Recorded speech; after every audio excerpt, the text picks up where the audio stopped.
The horse was wrong for the course, and everyone at the paddock knew it the moment Lena Fisher led her through the gate. Moosegrow came in at 15 hands and 3 inches, wide-chested, with feet the size of soup plates and a coat the color of old ash. She moved the way draft horses move, slow and deliberate, each hoof placed with the patience of a creature that has spent its life hauling weight uphill, and has learned never to waste a step. The other horses in the paddock were long-legged and light-boned, Hanoverian blood and thoroughbred crosses, bred for speed and the parade ground. They watched Moosegrow with their ears up. She did not watch them back. She lowered her head to the grass at her feet and began to eat. Lena tied the lead rope to the post at the back of the paddock, near the coal pile and the farrier's tools, because that was the stable assignment she had been given. She did not complain about the location. She unbuckled the travel blanket from Moosegrow's back, folded it over the fence rail, and began to check each leg in turn, running her hands from knee to fetlock, pressing gently at the joints, feeling for heat or swelling. There was none. There never was. That was the first thing most people got wrong about Moosegrow. They looked at her size and her breeding and assumed she was slow and fragile. She was slow by race standards. She was not fragile at all. The Schleißheim endurance trials had been running since 1904, organized under the patronage of the Bavarian Military Commission and funded in part by a group of noblemen who believed that useful horsemanship was a civic virtue. The course covered 120 kilometers of mixed terrain north of Munich.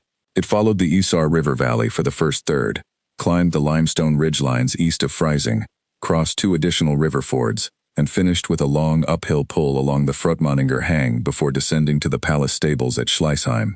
The trials were not a race, exactly. They were an endurance test. Horses were timed, but they were also examined by a veterinarian at 2 checkpoints and again at the finish. A horse that arrived first but showed strain in its legs, or could not bring its heart rate down within the required window, did not pass. Speed alone was worth nothing without soundness. Duke Albrecht von Hartmann had presided over the trials for 6 of their 8 years. He was 61 years old, broad-shouldered, and carried himself with the particular confidence of a man who had never had a serious reason to doubt his own judgment. He had served in the cavalry in his youth, had bred horses for 30 years, and believed he knew everything worth knowing about what a good endurance horse looked like. When the entry list for the 1912 trials was circulated among the organizing committee, he was sitting in his club in the Max-Vorstadt district of Munich with 2 fellow patrons and a glass of good Moselle wine. He read the entries in order. Most were cavalry officers or their sons, men he knew or knew of, riding horses whose bloodlines he could recite from memory. Then he reached the entry near the bottom of the list. He read the rider's name aloud. He read the horse's breed aloud, Norriker crossbreed, a draft cross. He set the paper down on the table. One of his companions leaned over to read. The man began to laugh before he had finished the line. The other joined him. Duke Albrecht allowed himself a long, slow smile and lifted his wine glass. Nobody sent Lena a letter discouraging her from entering. Nobody needed to. The organizing committee assumed the course would make the point more clearly than any letter could. 120 kilometers of Bavarian summer heat, limestone rock and river crossings would separate the serious entries from the novelties within the first 40 kilometers. The stable assignment at the back of the paddock, near the coal and the farrier's tools, was not an accident. It was a message, delivered in the language of logistics, quiet and deniable, the kind of dismissal that leaves no record. Lena had received the stable assignment by post 3 weeks before the trials. She had read it, set it aside, and gone back to her work. She was 34 years old that summer. Her husband, Captain Otto Fischer, had been dead for 3 winters. He died not in battle, but at a training exercise outside Landsberg, when his horse lost its footing on a wet slope and came down on him. The horse survived, Otto did not. Lena was left with their house on the edge of Schwabing, a small income from his military pension, and a horse she had bought herself 2 years before his death, because she had wanted one, and no one had told her she could not.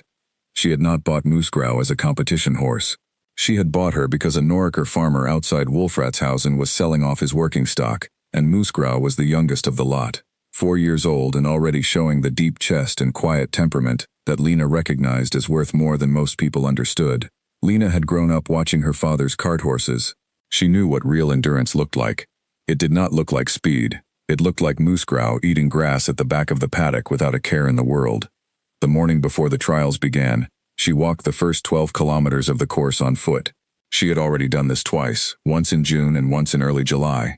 But she walked it again because she wanted to feel the ground under her boots on a hot August morning, to know exactly how dry the limestone section would be, exactly how much the afternoon sun would hit the ridgeline without tree cover, exactly where the footing would turn tricky near the second river approach. She carried a small notebook. She wrote nothing dramatic in it. She wrote things like, soft ground left of the trail, 2 meters before the oak, and, ford is wider than it looks, best angle is 20 degrees upstream. She put the notebook in her coat pocket and walked back to the paddock. Other riders that morning were gathered in groups near the main stables, their horses gleaming and restless, grooms working around them with brushes and hoof picks. Duke Albrecht's Hanoverian stallion, Kaiserlicht, arrived at 9:30 in a covered transport. He was a beautiful animal. 16 hands, copper chestnut coat, a neck that arched like something from a painting. The grooms who unloaded him stood back to admire him before they led him into the stall. Several riders drifted over to look. Even Lena, who had no interest in being impressed, looked. She looked, and she thought about the Fruchtmanninger hang in the afternoon heat, and she went back to checking Moose Grau's feet. One of the younger cavalry officers, a lieutenant named George Alderton, stopped near the coal pile fence and watched her work for a moment. He was 26 years old and had the polite uncertainty of a young man who has been taught to be confident, but has not yet had quite enough experience to earn it naturally. "That is a large horse for this kind of course," he said. He was not trying to be rude. He was genuinely trying to understand. Lena did not look up from Moose Grau's left rear hoof, which she had picked up and was examining for a small stone she thought she had felt under the shoe that morning. "She is," Lena said. George Alderton waited for more. There was no more.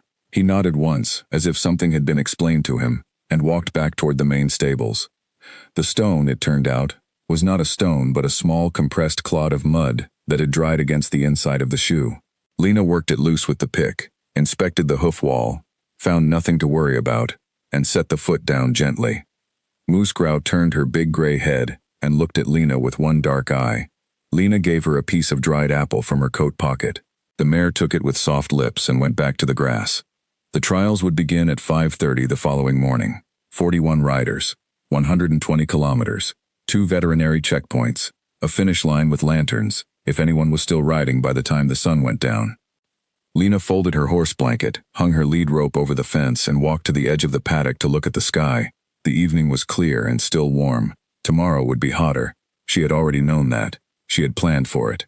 She had been planning for it since the day she posted her entry form, which was the same day she decided that she was going to finish this course, and that Moose Grau was going to pass the final veterinary examination, and that the people who had assigned her the stable by the coal pile were going to stand at the finish line and understand, without anyone saying a word, that they had been wrong about every part of this from the beginning. She was not angry about it. Anger was a distraction, and she could not afford distractions. She was something quieter than angry. She was certain.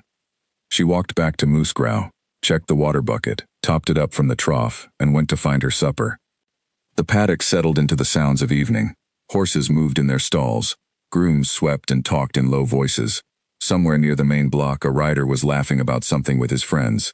Kaiserlicht was given a warm bran mash and a full-body grooming that took 2 men 40 minutes.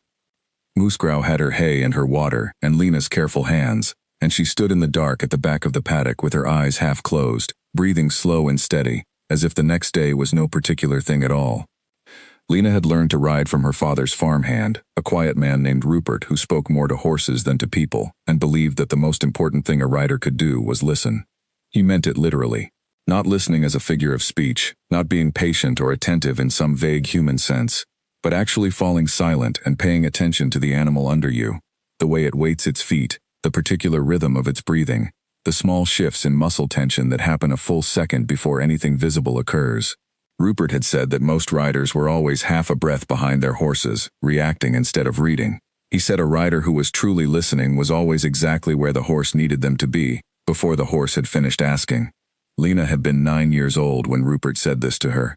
She had not fully understood it then. By the time she was 20, she understood it better than almost anything else she had ever been taught. She thought about Rupert in the week before the trials, during the long evening hours when she was conditioning Moose Grau on the road south of Schwabing. The road climbed steadily for 4 kilometers before it leveled out near a small dairy farm, then descended sharply to a creek crossing, then climbed again. It was not the Schleißheim course, but it had the right kind of gradient variation, and the creek crossing gave Moose Grau practice reading wet footing, and the long uphill in the evening heat taught both of them something about pacing. Conditioning a horse for endurance is nothing like training a horse for speed. Speed training is about building power and teaching the horse to release it in a controlled burst. Endurance conditioning is about efficiency. It is about teaching the horse to carry a rider over long distance without wasting energy, to find a rhythm that can be maintained for hours, to drink at water stops even when not thirsty because the body will need it later. It is slow work, unglamorous, methodical. It rewards patience above all other virtues. Lena had been conditioning Musgrau for 8 months. She had started in December, long before she submitted the entry form, because she already knew she was going to submit it, and she was not going to do it unprepared. December rides were short, 30 minutes to an hour, quiet roads in cold air, building the basic cardiovascular foundation. January and February she extended the time. March she introduced hills. April she added weight, beginning to ride with a full pack in addition to her own body, so that Musgrau's back and hindquarters learned to carry the load without compensation. By May she was doing 2-hour conditioning rides 3 times a week, and Musgrau's resting pulse had dropped to a number that the Wolfratshausen veterinarian, a precise and skeptical man named Dr. Karl Brenner, noted in his records and then looked at again because he thought he had written it wrong. He had not written it wrong. He measured it twice more across 3 separate visits and arrived at the same number each time. He told Lena that Musgrau's cardiovascular recovery was exceptional. Lena thanked him and asked him to write that down, and he did. And she kept the paper in her coat pocket for the same reason she kept everything she might need, because the day might come when she needed it, and she was not a person who waited for the day to come and then scrambled. What the other riders at the Schleißheim trials did not know, and would not have cared to ask, was that Lena had also walked the full course herself before the trials, not just the 12 kilometers she walked the morning before the event. She had walked the entire 120 kilometers in 3 separate sections across 2 weekends in June and 1 weekend in July.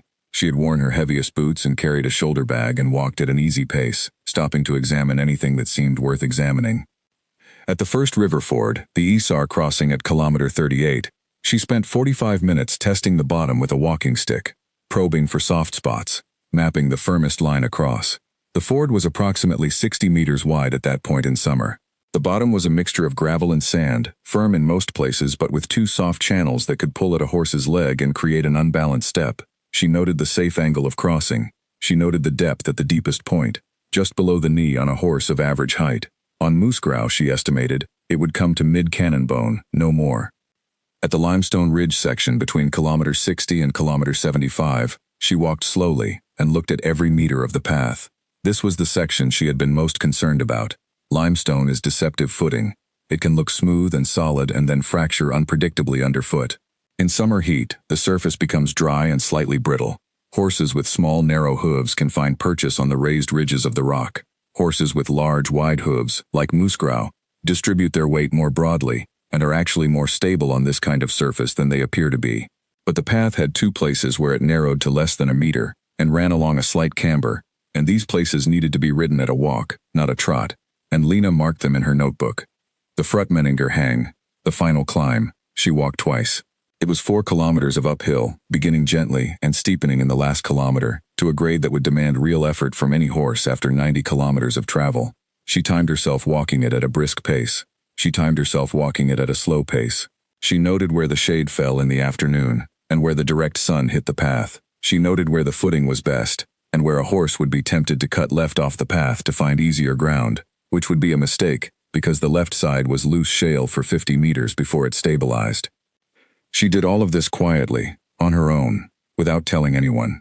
Not because it was a secret, simply because nobody had asked. In the 3 weeks before the trials, she also visited the farrier twice more, and the veterinarian once.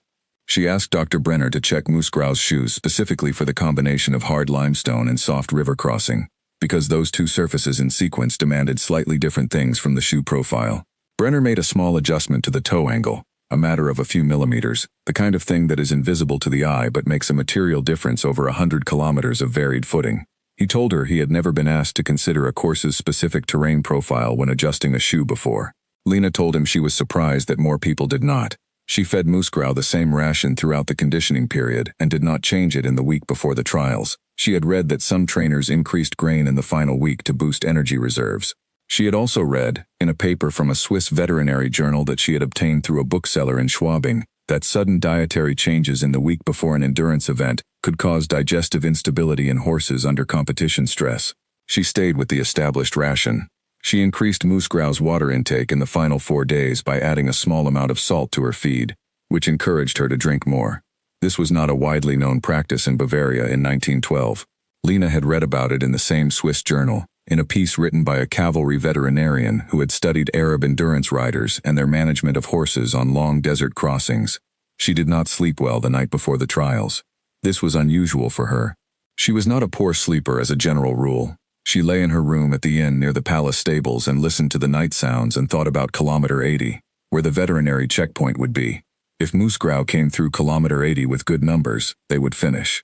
She was certain of that. The question was kilometer 80. She was out of bed at 4 in the morning. She dressed, walked to the paddock in the dark with a lantern, and checked on Moosgrau. The mare was standing in the corner of her stall, half asleep. She opened one eye when Lena came in. Lena ran her hands down each leg, checked the water bucket, straightened the blanket that had shifted slightly in the night. She stood with her forehead resting against Moosgrau's neck for a moment, and listened to the horse breathe.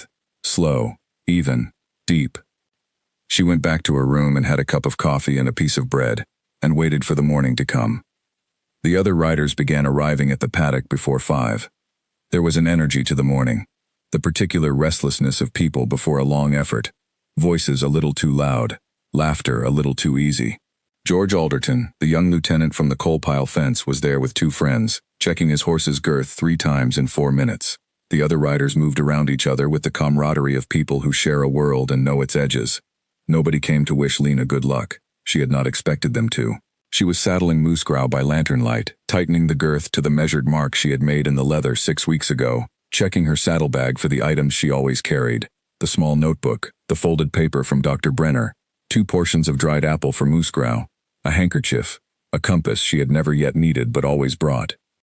Duke Albrecht arrived at 5:10 in a dark coat and tall boots, accompanied by 2 members of the organizing committee. He walked the line of assembled horses with his hands clasped behind his back, pausing at each animal, occasionally nodding to a rider. He was a careful and practiced observer of horses. He could assess a horse's fitness and temperament from a short walk past with reasonable accuracy, and he trusted this judgment because it had rarely failed him. He reached the end of the main paddock line and turned to come back, and his eye went naturally to the back of the paddock, to the coal pile, to the large gray mare standing quietly while a woman in a plain riding coat checked her own stirrup length with a folding measure. He watched for a moment. Then he looked away. The starting signal was given at 5:30. 41 riders moved out in a group, hooves loud on the stable courtyard, then quieting as they spread onto the grass path that led north toward the river valley. The morning was already bright and warm, a sky without a single cloud, the kind of August morning in Bavaria that is beautiful and relentless in equal measure. Lena rode at the back of the group for the first 3 kilometers. This was by design. She wanted to see the pace the others set, wanted to see who went out too fast, wanted to feel the morning air and settle into the rhythm she had been rehearsing for 8 months. Moosgrau moved beneath her with her characteristic steady walk, unhurried, her big hooves finding the path with precision. Somewhere near the front of the group, Kaiserlicht was moving with the easy, long-strided trot of a horse that has been bred for exactly this kind of beautiful, open morning and has no idea yet what the afternoon holds. The first withdrawal happened at kilometer 14. A cavalry captain named Frederick Hall, riding a tall bay gelding that had been brilliant in morning drills for 3 years, pulled up on the north side of a shallow drainage channel and dismounted. The gelding was already showing a shortened stride on the right fore, a subtle thing, barely visible at a walk, but enough. Captain Hall was an experienced rider. He ran his hand down the leg, felt the heat at the fetlock, and made his decision without drama. He stood on the path holding his horse's reins while the other riders passed him, and he did not look embarrassed, because a rider who knows when to stop is not a rider who has failed. He was simply a rider who had stopped, which was the correct thing to do, and he knew it. Lena passed him without slowing. She noted the gelding's right fore as she went. She had seen the shortened stride from 50 meters back and had already known what the conclusion would be. The morning stretched out ahead of her. The river valley path was wide and green, the Isar running brown and steady on the left, the air still cool in the shadow of the bank trees. The pace at the front of the group had settled into a comfortable working trot, the kind of trot a fit horse can maintain for extended periods without building lactic acid in the muscles. Lena kept Moosgrau at a walk. This was the part of her plan that looked, to anyone watching, like surrender. Walk while the others trotted, lose ground in the first section, allow a gap to open that seemed, from the outside, irrecoverable. What the watchers did not know was that Lena had calculated her pace from a simple principle she had taken from the Swiss journal. In an endurance event of more than 80 kilometers, The horse that arrives at the halfway point with the most energy in reserve wins the second half. The first half is not a race. The first half is a negotiation. You are negotiating with the distance, with the heat, with the accumulated cost of every step, and the payment always comes due in the final third of the course, when horses that ran their best miles in the first hour are stumbling on legs that have nothing left, and riders that started with their chins up are now bent over their saddles, willing the finish to come sooner than it will.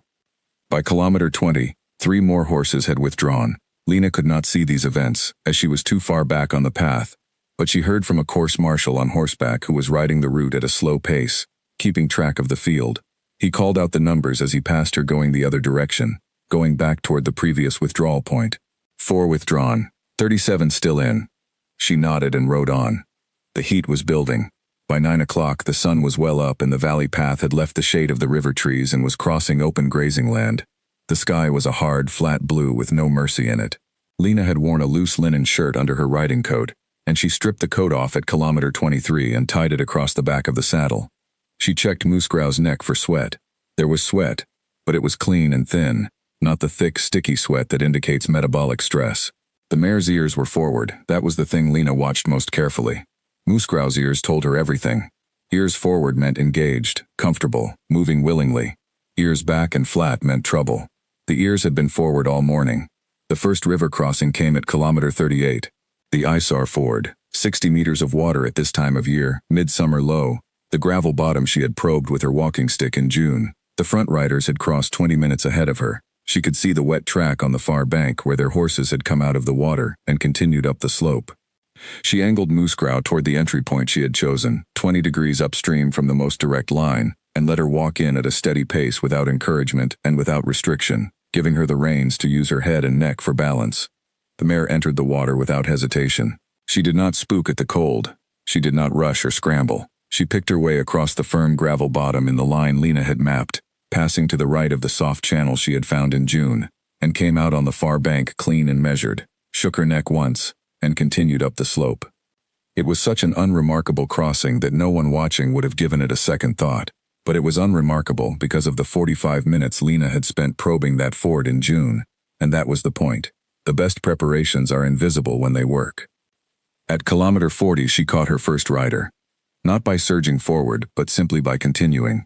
He had stopped at the base of a small hill to let his horse catch its breath. A gray Arab cross that was blowing harder than it should have been at this stage of the course. The rider, a young man Lena did not recognize, waved to her as she passed. She raised a hand in return and continued. By kilometer 50 she had passed 3 more. None of them had stopped.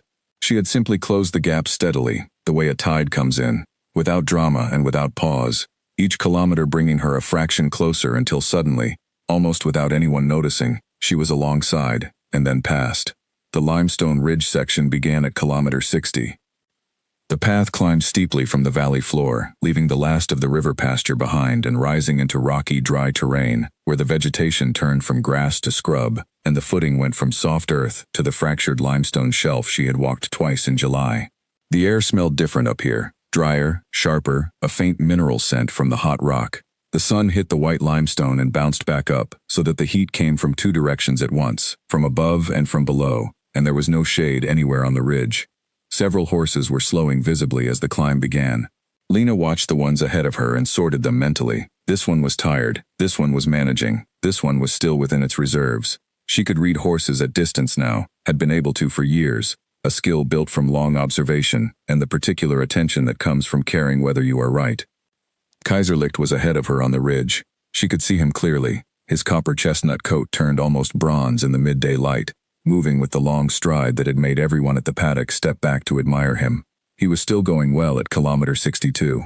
His rider, a man named Philip Marsh who served as Duke Albrecht's head trainer, was sitting quiet and balanced, clearly experienced, not interfering with the horse's rhythm. Lena brought Moosegrow to a walk for the 2 sections of camber she had marked in her notebook. There was no point in trotting a surface that required careful foot placement and offered no advantage in doing so quickly. The horses ahead of her trotted through these sections. 2 of them stumbled, recovered, but lost rhythm.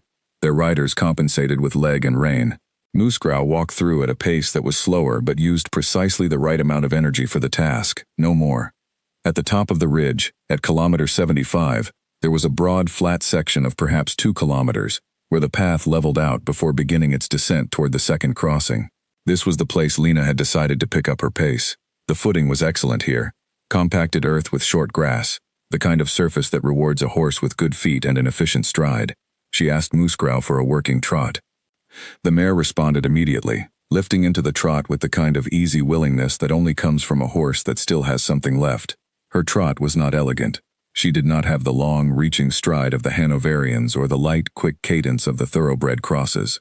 She had a steady, powerful trot that covered ground efficiently and did not waste vertical movement, and it was, in its way, more beautiful than any of those other trots, because it was built out of months of careful work, and it was entirely reliable.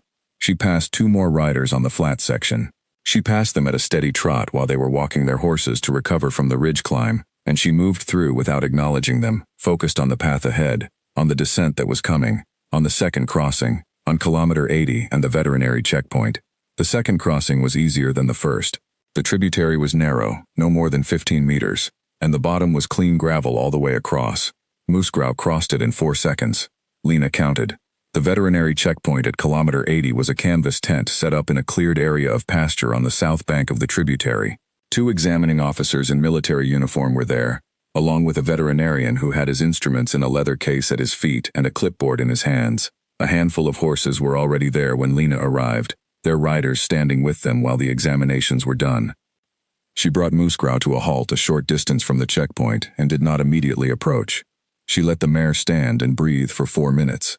She watched the animal's flanks, timing the respiratory rate by counting the cycles of each breath. She checked the feel of the neck and shoulder for temperature and wetness. She let Moosegrow drop her head and stretch, which horses do when they are allowed to relax after effort. Then she led her forward to the checkpoint. The veterinarian was a man named Dr. Ernst Hofer. He had worked the Schleißheim trials for 4 years. He was efficient and thorough and entirely without sentiment. He assessed each horse on the numbers, and the numbers were specific: heart rate, respiratory rate, presence of lameness, hydration status indicated by skin elasticity and mucous membrane color. A horse that did not meet the baseline at this checkpoint was withdrawn from the event, regardless of its position in the field. He placed his stethoscope against Moosegrow's left side, just behind the elbow, and listened. He counted for 15 seconds and then removed the stethoscope and looked at the number he had calculated. He looked at it for a moment. Then he did the count again.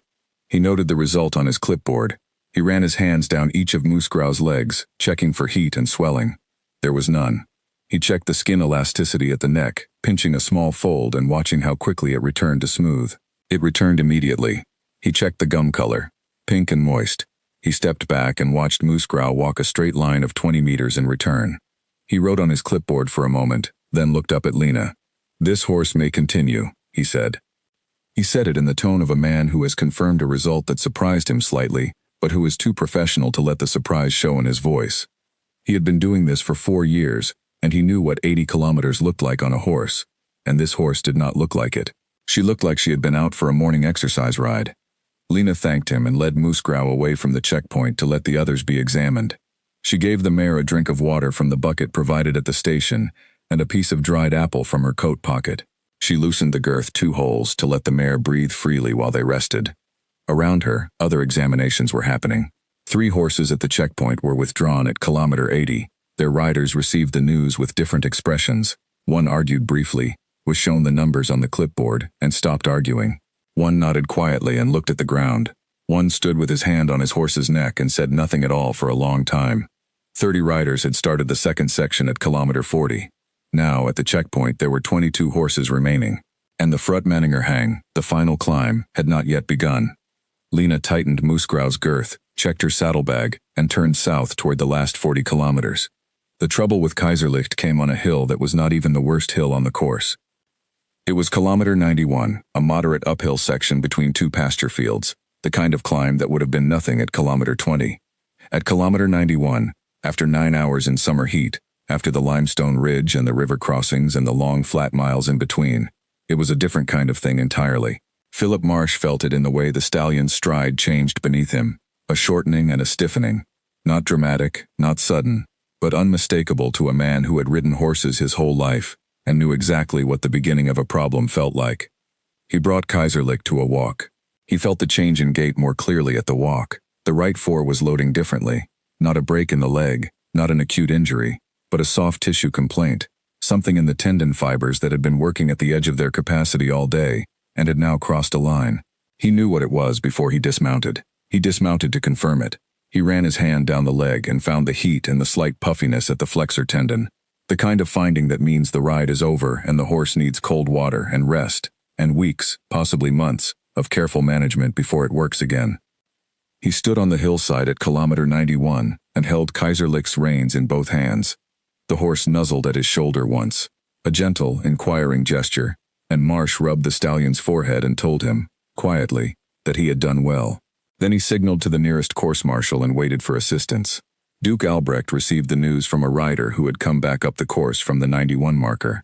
The Duke was at a rest point near kilometer 95, where the organizing committee had established a small observation position with camp chairs and a table, because from this elevation you could see the approach to the Frutmunninger hang and observe which horses were still moving well, and which were beginning to show the effects of the day. He received the news in silence. He did not ask the messenger to repeat it. He had heard it clearly the first time. He thanked the man and looked out toward the path below, where a line of horses was making its way across the open pasture toward the base of the hang. He counted them without appearing to count them. 13. 13 horses still moving at this stage of the course. He watched them for a while. Then he turned back to the table and poured himself a cup of coffee and sat down. The members of the organizing committee near him were talking about the heat, about the field, about which riders they expected to see at the finish. He heard their voices but did not join the conversation. He was thinking about a Noriker crossbreed at the back of the paddock, eating grass without a care, on the morning before an endurance trial that everyone expected her to fail before noon. At the base of the Frutmunninger hang, the 13 remaining horses gathered briefly on the flat ground before the climb began. Not by design, but by the natural logic of the course. The hang was visible from here, and horses and riders both seemed to pause for a moment at the sight of it. 4 kilometers of ascending path, the first section gentle enough, the last kilometers steep and direct, with no shade and no relief until the summit. Lena was among the 13. She brought Moosgrau to a halt and let the mare drink from the water trough a local farmer had set out by the road, a courtesy that had apparently been extended every year of the trials. Moosgrau drank for approximately 90 seconds, steadily and without urgency. Lena watched her throat and counted the swallows. Good, she was taking on water, not just wet-mouthing the surface, which sometimes happened in a horse that was too tired to drink properly. She looked up the hang. She had walked this section twice, and knew its profile precisely.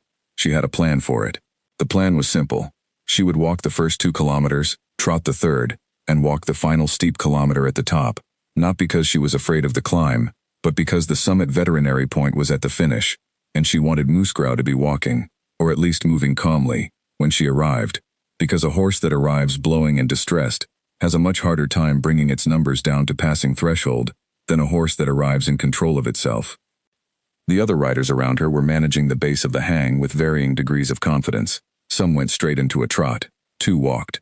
One rider, a woman Lena had not seen before on the course, was talking quietly to her horse and stroking its neck with a reassuring hand. The horse, a dark bay with white socks, had its ears pinned back, a sign of discomfort or anxiety. The woman was doing her best, but the horse's body language was telling a story that good intentions alone could not rewrite. Lena turned back to the path and asked Moosgrau forward. The walk up the first 2 kilometers of the hang was steady and quiet. Lena sat very still, keeping her weight balanced and centered, not leaning forward to chase the hill and not tipping back to fight it, simply sitting with the horse in the rhythm of the climb and letting the engine underneath her do what 8 months of conditioning had prepared it to do. Moosgrau walked with her ears forward. The path wound between thorn scrub and dry grass, the stones warm underfoot, the afternoon sun coming at a low angle now, the shadows of the riders long and attenuated behind them on the hillside. At the 3-kilometer mark she asked for the trot. Moosgrau gave it to her, lifting into the gait with a grunt of effort that was honest but not desperate, the sound of a horse that is working hard and knows it, and is still within its limits. The trot was slower than it had been on the flat section before the hang. That was expected and correct. Lena counted the strides and the seconds and the distance by feel, the way she had trained herself to do over the winter rides, until she could estimate a kilometer at a trot with an accuracy that she had once verified against a measured course, and found to be within 40 meters. At the 4-kilometer mark she brought Moosgrau back to a walk for the final steep section. Several things happened in that last kilometer. A horse ahead of her stopped, completely stopped. Its rider asked it forward with leg and with voice, and the horse took 1 step and stopped again. The rider dismounted and led it by hand, which was permitted by the trial rules but constituted a withdrawal from eligible placing, as a horse that required ground leading to complete the course could not be assessed as fit and sound under rider. The rider was a young officer Lena recognized from the morning paddock. He walked his horse to the top with quiet dignity and did not look back. Another horse, a liver chestnut with a long neck, began weaving slightly in its path, the hips swinging wider than the shoulders with each stride, a sign of muscle fatigue in the hindquarters. Its rider kept it moving, kept the line straight through active riding, and the horse made the top, but it was visibly more difficult in those last 400 meters than it had been at any point before. Musgrau walked the final kilometer with her ears forward and her stride unchanged. She did not weave. She did not slow below her established walking pace. She placed each foot deliberately on the path with the same attention she had given to every step since kilometer 1. At the summit, where the path leveled out and the Schleißheim Palace was suddenly visible in the distance below, the lanterns already being lit at the stable complex in the early evening light, she blew out a long breath through her nose and dropped her head briefly, and then raised it again. Lena gave her the last piece of dried apple. She could see the finish line from here, or rather, she could see the lights. The lanterns were going up in a line outside the palace stables, small yellow points in the blue-gray of the early evening. The sun was behind the trees to the west. It was not quite dark that particular hour that in summer has its own quality, when the day is over but the night has not committed, and everything is lit by a clear, even light that comes from nowhere specific and makes things look more distinct than they do in full daylight. She rode the descent at a careful walk, no point in risking a stumble on loose downhill ground after everything that had led to this point. Musgrau was sure-footed on the downhill, always had been, but Lena did not take that for granted, and never would. The sounds from the finish line reached her before she could see the people clearly, voices, the clinking of equipment, the low rumble of horses moving in a stable yard, a cheer from somewhere in the courtyard, probably for a horse that had just arrived. She had been too far behind the leaders to know who had finished when, but the cheers told her that some had already completed the course. She came through the final gate at 12 minutes past 7 in the evening. The lanterns were burning at the stable entrance. A small crowd of grooms and officials and a handful of spectators were gathered near the finish. Several riders who had already completed the course were there, some on foot, some still mounted, the particular mix of exhaustion and relief that comes at the end of a very long day. She saw George Alderton near the edge of the group. He was on foot, his horse beside him, and he had the look of a man who has been through something honest and is still absorbing it. He saw her come through the gate, and he watched her come in without speaking. She brought Musgrau to a halt in the courtyard, dismounted, and loosened the girth immediately. She ran her hands down each leg. Nothing. She checked the neck sweat. Thin and clean. She looked at the ears. Forward. A groom she did not know came over and offered to hold the reins while the veterinary examination was done. She thanked him and handed them over, then turned to find where the examining station was set up. Dr. Ernst Hofer was there. She had not expected him to be at the finish as well as the kilometer 80 checkpoint, but he was there, still carrying his clipboard, still in the same unhurried professional manner he had carried through the whole day. She was not sure if she was pleased to see him or simply neutral. She was too tired to be pleased about most things. She led Musgrau over to the examination area. He worked through the examination in the same order as at kilometer 80. Stethoscope, heart rate, respiratory rate, leg check, each leg in turn, hands moving systematically from knee to fetlock, skin elasticity at the neck, gum color and moisture. He watched her trot Musgrau in a straight line and return. He made his notes. Then he looked at Lena across the clipboard. "This horse passes the final examination," he said. Then, after a pause that was perhaps half a second but felt longer, "She is in remarkably good condition for the distance." He said it as a medical observation. Not a compliment, not a concession, a clinical fact. Lena nodded. She took the reins back from the groom and led Musgrau to the water trough. 3 horses that had finished before her did not pass the final examination. They had crossed the finish line ahead of Musgrau and then failed at the numbers. Their riders received completion ribbons that they would not be permitted to display as a formal placing. The rules of the trial were the rules. Time of finish counted for nothing without the veterinary pass. In the end, 4 horses passed the final examination and received their official placing certificates. Musgrau was among them. She placed 4th by combined time and examination score, which was not a winning placement, but a placing certificate was a placing certificate, and it was earned and clean and real. Lena stood at the trough and let Musgrau drink and thought about absolutely nothing for a moment, just the sound of the horse drinking in the lantern-lit courtyard, and the evening air cooling at last, and the long, honest silence of a day that was finished. The awards ceremony was held the following morning, not in the evening, because the organizing committee had learned over 8 years that the evening of a long endurance trial was not the right time to gather people in formal dress and ask them to be presentable. Horses needed to be settled and checked again after the night rest. Riders needed sleep and food and the particular recovery that comes from completing something genuinely difficult. The ceremony was set for 10 o'clock in the courtyard of the palace stables, with a table and chairs for the organizing committee and the 4 placing riders standing to the front with their horses. Lena was up at 5:30, as she was every morning, because her body had organized itself around early rising years ago and did not know how to stop. She went to Moosgrow first, before she had coffee, before she had breakfast. She walked into the stall in the pale light of a summer morning and looked at the mare standing quiet in the corner, and she was immediately, profoundly reassured by what she saw. Moosgrow was resting her right hind, which is the posture horses take when they are genuinely at ease, shifting their weight off the hindquarter in a kind of standing doze that indicates no pain anywhere significant.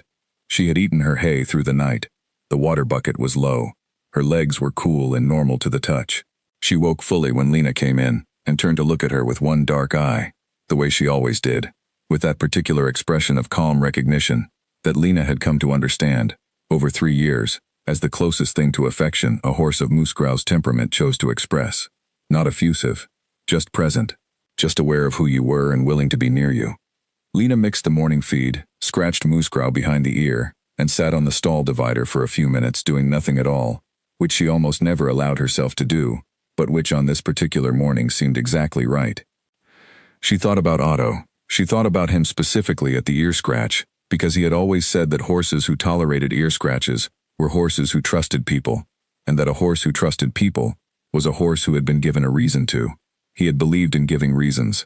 He had been a careful, principled man, better at patience than most people she had ever known, and she missed him with the particular quality of grief that has passed through all its acute stages and settled into something lower and steadier, a permanent rearrangement of the world that you eventually stop noticing and then occasionally notice all at once, all the more sharply for having stopped noticing. She thought about his hands on a horse's neck. She thought about the way he had looked at Moosgrow, the first time he had seen her, standing in the Wolfratshausen farmer's yard. He had been alive then. She had not known that he would not always be. She had just been proud of the horse she had chosen, and he had run his hand along Moosgrow's back and said, with a quiet approval that she remembered exactly, that this was a horse with a good engine and sensible feet, and that those 2 things, over a long course, were worth more than a beautiful face.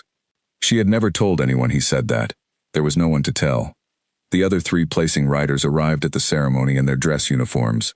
They were cavalry officers or cavalry trained, and the dress uniform was their natural language for formal occasions. Lena arrived in her good riding coat and her best boots and a clean collar, which was the civilian equivalent of a dress uniform as far as she was concerned, and it was neat and proper, and she did not feel in any way that she was less prepared for a formal occasion than the 3 men beside her.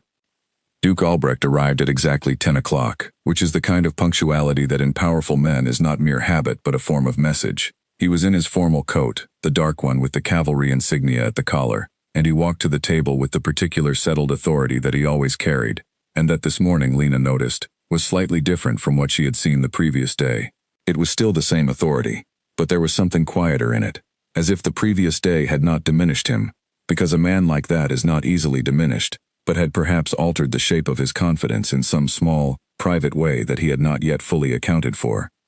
He opened the ceremony with a brief statement about the purpose of the trials, the tradition of excellence they represented, the importance of endurance as a military and sporting virtue.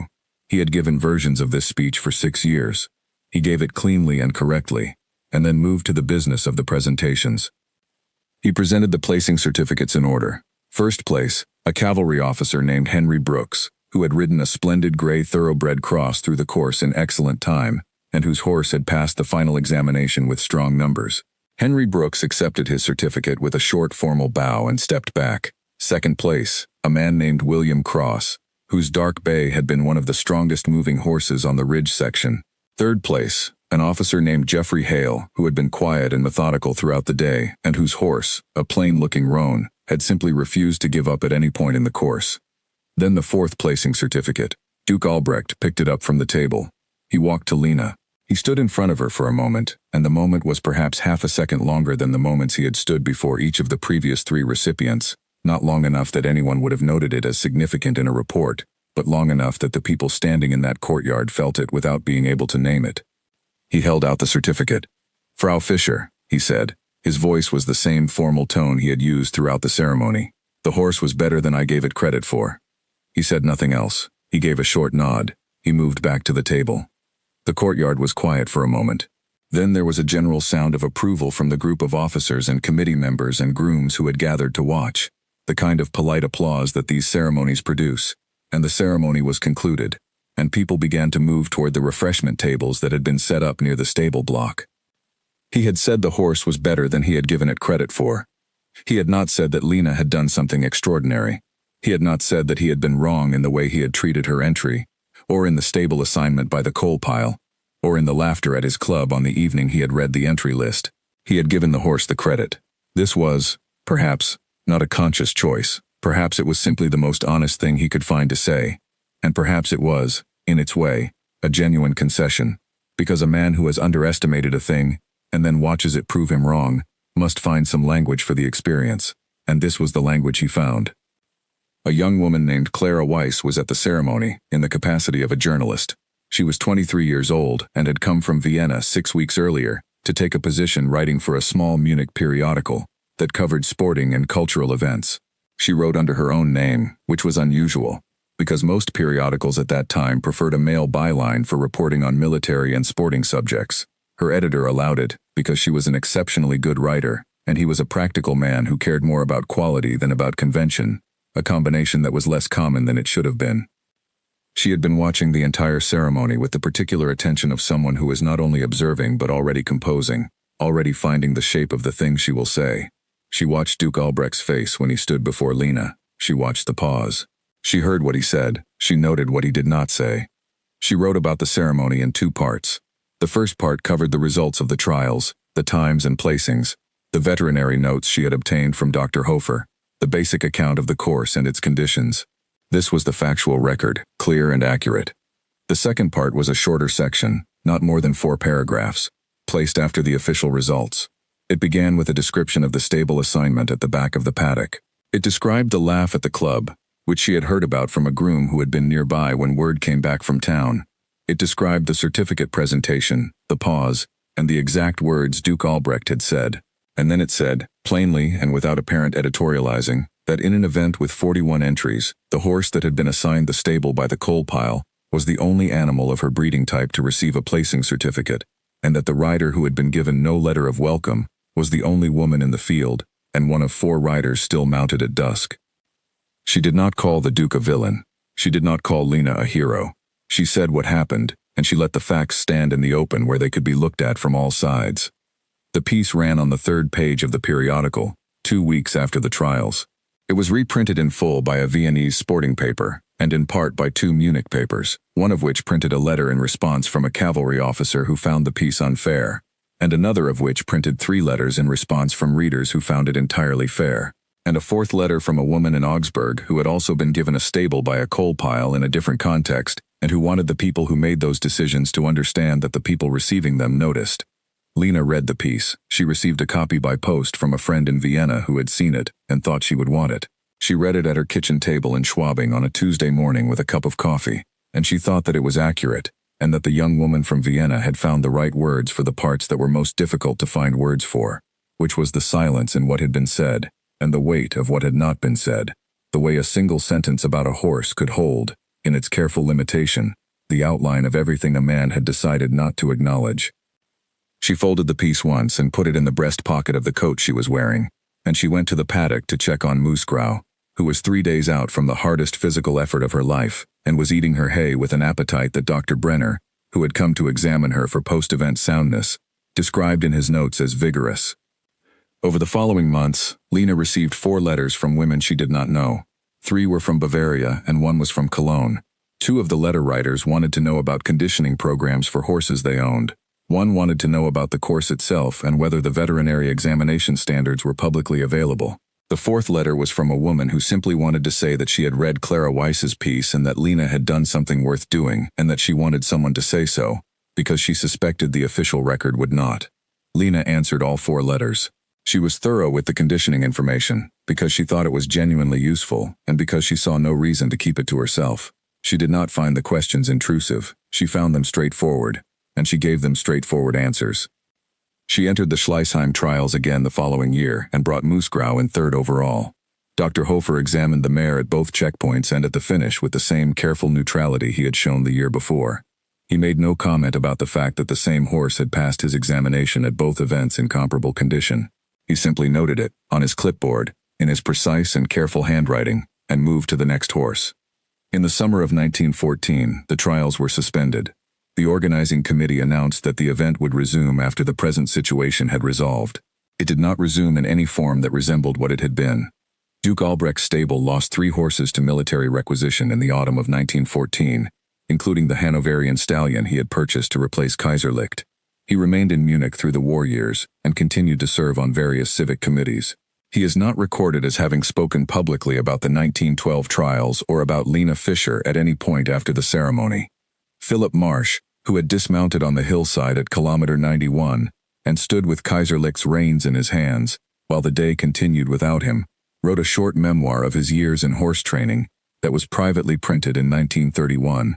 He included a chapter on the 1912 trials. He described the course, the conditions, and his own withdrawal with an accuracy and a self-awareness that was, for a man of his background, remarkably unsparing. He wrote about Lena's placing certificate without fuss or drama. He simply noted that it was deserved, and that he had known from the kilometer 80 checkpoint that Moosgrau was going to finish, because he had seen the examiner's face when he looked at the numbers, and he had understood what that expression meant. Lena lived in the house in Schwabing until 1949. She was 70 years old when she sold it and moved to a smaller house outside the city, near the same Wolfratshausen roads she had ridden in her conditioning months before the 1912 trials. She kept horses until she was 64. She was 78 when she died, in the spring of 1956, in the smaller house, in a room that looked out toward the pasture. Among her effects, found and catalogued by the niece who handled her estate, was a collection of papers kept in an old field journal that had belonged to her husband. The journal itself contained his notes from training exercises, logistics assessments, weather reports from an autumn exercise in 1908. Between the last page of his writing and the inside back cover, Lena had stored several folded papers. The veterinary notes from Dr. Karl Brenner, dated May 1912, a small photograph of Moosgrau taken by an unknown photographer in the paddock at Schleißheim, standing by the coal pile fence, eating grass, the placing certificate from the 1912 trials, 4th position, still in good condition after 44 years.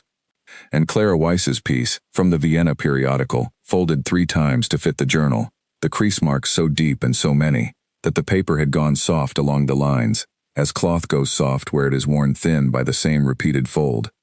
The niece, who was 27 and knew very little about horses or endurance trials, or what Bavaria had looked like in the summer of 1912, held the clipping up and tried to read it. Some of the words had faded where the folds had creased the ink, but most of it was still there. She read to the end, reading slowly because the language was slightly formal in the way that writing from that time tends to be formal, and she read the part about the coal pile and the part about the laugh, and the part about the pause at the certificate presentation, and the sentence about the words that were said, and the sentence about the words that were not. She set the clipping down on the bed beside the journal and looked out at the pasture through the window, where the morning light was coming in across the empty grass. And she stood there for a while, thinking about a woman she had known all her life, and apparently had not known nearly as well as she thought.